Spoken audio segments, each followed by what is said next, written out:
장맛비가 지나간 뒤에 농가에서 가장 많이 받는 질문이 있습니다. 물이 다 빠졌는데도 작물이 살아날까요? 침수됐는데 그냥 갈아엎어야 하나요?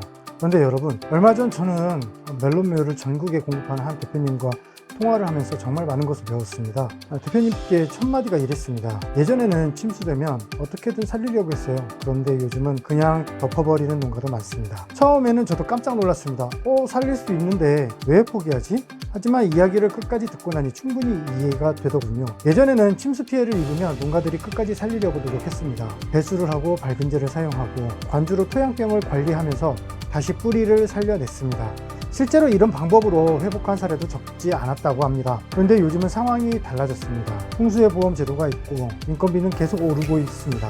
며칠 동안 사람을 투입하고 약제를 여러 번 사용했는데도 결과가 확실하지 않다면 농가 입장에서는 경제적인 판단을 할 수밖에 없습니다. 보험 처리 후 다음 작기를 준비하는 것이 손해를 줄이는 길이라고 생각하는 농가도 많아졌다는 것입니다. 여기에서 중요한 것은 침수됐다고 무조건 끝난 것도 아니고 반대로 반드시 살릴 수 있는 것도 아니라는 사실입니다.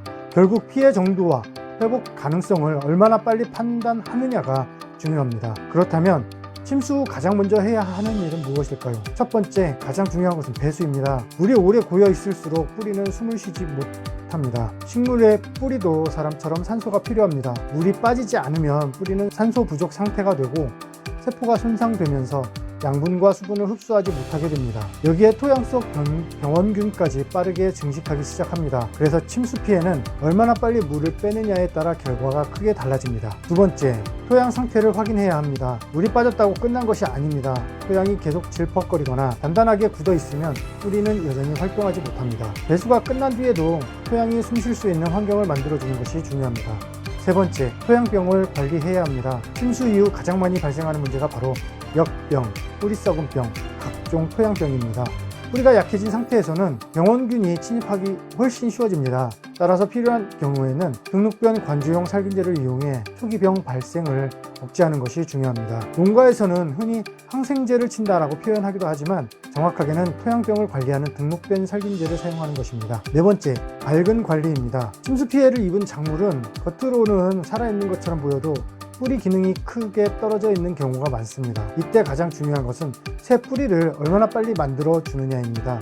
새 뿌리가 나와야 양분도 흡수하고 수분도 흡수하면서 작물이 다시 살아나기 시작합니다. 다섯 번째, 회복 단계의 생육 관리입니다. 새 뿌리가 나오기 시작하면 잎도 다시 살아나기 시작합니다. 하지만 이때 작물은 아직도 매우 큰 스트레스를 받고 있는 상태입니다. 광합성 능력도 떨어져 있고 양분 이동도 원활하지 않습니다.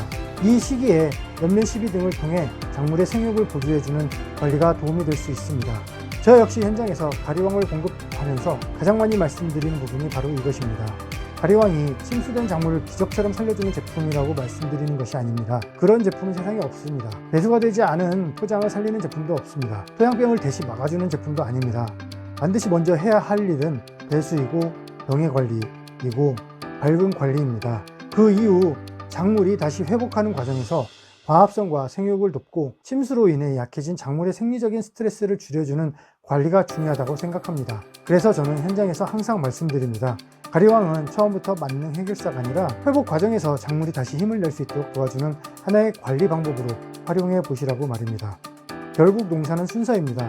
배수가 먼저입니다. 병의 관리가 그 다음입니다. 밝은 관리가 이어집니다. 그리고 마지막이 회복 관리입니다. 이 순서를 무시하면 어떤 좋은 제품도 제 역할을 하기 어렵습니다. 오늘 제가 말씀드린 내용은 책에서만 배운 내용이 아닙니다. 현장에서 오랫동안 멜론을 재배하고 전국 농가에 묘를 공급하는 대표님의 경험, 그리고 제가 여러 농가를 다니며 들은 이야기를 함께 정리한 내용입니다. 농사는 자연과 싸우는 일이 아니라 자연을 이해하는 일입니다. 비는 막을 수 없습니다. 하지만 비가 그친 뒤 어떻게 관리하느냐에 따라 수확량은 충분히 달라질 수 있습니다. 혹시 지금 침수 피해로 고민하고 계시다면 무조건 포기하지 마시고 반대로 무조건 살릴 수 있다고 기대하지도 마십시오. 피해 정도를 정확히 판단하고 골든타임을 놓치지 않는 것이 가장 중요합니다. 이번 영상이 조금이나마 도움이 되셨다면 좋아요와 구독 부탁드립니다. 감사합니다.